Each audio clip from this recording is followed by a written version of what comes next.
네, 글로벌 트렌드 분석해 드리겠습니다. 마켓 키워드 김종일 전문위원 모셨습니다. 안녕하십니까? 안녕하십니까? 네, 오늘의 키워드 어떤 건가요? 네, IT 종목들의 방향성에 대해서 좀 논해야 될 시기가 된 것 같습니다. 그동안 이 시간을 통해서도 여러 번 언급을 드렸습니다만, 실제로 IT 쪽에 여러 가지 산업들이 이제 성숙기에 들어갔다. 그래서 새로운 신성장 동력을 찾기 위한 방향성이 무엇인지 한번 찾아보도록 하겠습니다. 네, 최근에도 많이 이야기를 나눴던 부분인데 IT 기업들의 방향성, 이제는 하드웨어보다는 서비스 쪽에서 더 혁신을 기대해 봐야 되지 않나. 서비스 융합에 대한 이야기도 많이 나오고 있고요. 현재 우선 IT에 대한 방향성부터 말씀 주시죠. 네, 가장 중요한 건 이제 새로운 동력을 찾아야 된다는 거죠. 그래서 우리가 흔히 이 산업 생애 주기를 얘기할 때 그 마이클 포터의 얘기를 많이 하거든요. 그래서 도입기에서 성장기를 지나 성숙기를 지나서 쇠퇴기에 접어든다라는 얘기가 많이 나오고 있는데요. 지금 현재 시장의 가장 핵심은 스마트폰, 태블릿 이런 것이라고 봐야 될 것 같은데 이런 하드웨어 기기들이 모두 성숙기에 들어갔다라는 거죠. 가격 경쟁 치열해졌고요. 서서히 이제 공급 과잉 쪽으로 갈 가능성도 배제할 수 없는 시기이기 때문에 무언가 새로운 게 나와야 된다라는 거죠. 이 세컨 타이어가 빠르게 나오지 않으면 결국은 기존 산업의 약세로 인해서 강세를 보였던 기업들이 약세로 전환할 가능성이 있다. 그렇다면 지금 트렌드 세터들이 과연 무엇을 하고 있는지를 살펴보는 게 핵심이 아닌가라고 좀 보여지고 있고요. 의외로 트렌드 세터들의 움직임이 비슷하게 흘러가고 있다는 점도 찾아볼 수가 있었습니다. 네, 그렇다면 바로 여쭤봐야겠네요. IT의 트렌드 세터들은 과연 어느 쪽에서 새로운 성장 동력을 찾고 있는지 그 흐름이 비슷하다고요? 네, 그렇습니다. 오늘 그 KT경제경영연구소에 나와 있는 그 추천 보고서 중에 하나인데요. 그 내용을 좀 자세히 살펴보시면 아마존, 그리고 페이스북, 구글의 최근에 인수합병과 관련돼서 아이디어를 얻고 있는데요. 먼저 아마존부터 살펴보도록 하겠습니다. 최근에 키바 시스템이라고 하는 물류 시스템을 인수를 했고요. 그다음에 자포스라고 하는 것도 굉장히 큰 금액으로 인수를 했고, 최근 들어서 나타나고 있는 여러 가지 M&A가 굉장히 확대되면서 기존에 나왔던 가장 중요한 것은 온라인 쪽에 이 컨텐츠를 판매하는 것이었다면 최근에는 디바이스를 중심으로 해서 디바이스에다 컨텐츠를 얻는 방식, 그리고 그 이외에 디바이스가 계속 확대되는 방식으로 나가고 있습니다. 그래서 실제로 아마존의 가치사슬의 결합 정도를 보시면 우리가 컨텐츠, 플랫폼, 네트워크, 디바이스 4개를 중심으로 보고 있는데, 컨텐츠 쪽에서는 이미 시장을 장악했다라고 봐야 될 것 같고요. 색깔이 거의 검은색으로 가고 있죠. 플랫폼도 마찬가지로 색깔이 굉장히 진해지면서 어느 정도 영향력을 가져가고 있다. 그리고 디바이스 측면에서도 최근에 TV 출시했죠.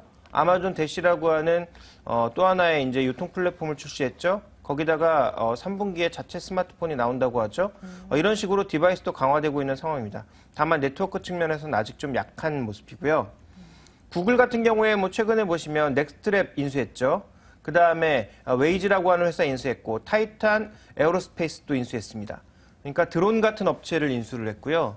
그 다음에 이 스마트홈을 할 수 있는 여러 가지 업체들을 인수하면서 기존의 웹 기반의 서비스, 광고 기반의 서비스로 가다가 최근 들어서는 네트워크, 컨텐츠, 플랫폼 모두를 강화시키는 모습에서 이제는 기기도 굉장히 넓혀 나가고 있습니다. 그러니까 디바이스가 우리가 흔히 얘기하는 안드로이드 기반의 태블릿이나 스마트폰뿐만 아니라 자동차라든지 그 외에 다양한 여러 가지 디바이스로 확대되고 있는 측면이고요. 실제로 내용을 보시면 처음에 이제 유튜브나 안드로이드, 구글 앱, 어스 이런 것들로 시작했던 것이 최근에 구글 파이버, 그다음에 모토로라, 프로젝트 룬, 크롬캐스트 굉장히 다양한 기기로 넓어지고 있다는 거죠. 그러니까 구글이 유일하게 지금 콘텐츠, 플랫폼, 네트워크, 그다음에 디바이스까지 모두 강화하고 있는 그런 업체로 좀 보셔야 될 것 같고요. 그다음에 페이스북 같은 경우에 최근에 인수하고 있는 것을 보면 어센타라든지 오큘러스 VR 같은 가상현실과 관련돼 있는 또 드론과 같은 그런 업체들을 인수하고 있다는 것이 특징이고요. 아직은 1차 성장기라고 봐야 될 것 같은데 플랫폼을 강화하는 데 주력하고 있습니다. 그래서 지금 보시면 플랫폼은 거의 검정색으로 변할 정도로 강화되고 있는 상황이고요. 인스타그램을 포함한 다양한 앱들을 통해서 컨텐츠와 관련된 부분들도 강화하고 있지만 나머지 부분들에서는 특별한 영향을 보여주지 않고 있는데, 최근에 페이스북도 한번 실패한 이 디바이스 쪽에서 무언가 기기를 내놓을 가능성들이 점점 높아지고 있는 상황입니다. 그렇게 본다면 이들의 특징을 한마디로 말씀드리면 전 사업부를 모두 통합하려고 하고 있다.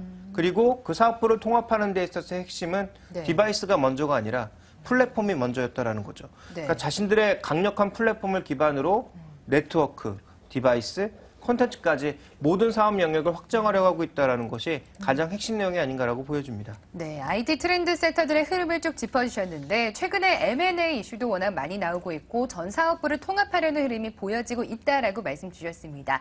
이제 한마디로 더 압축을 해봐야 될 것 같네요.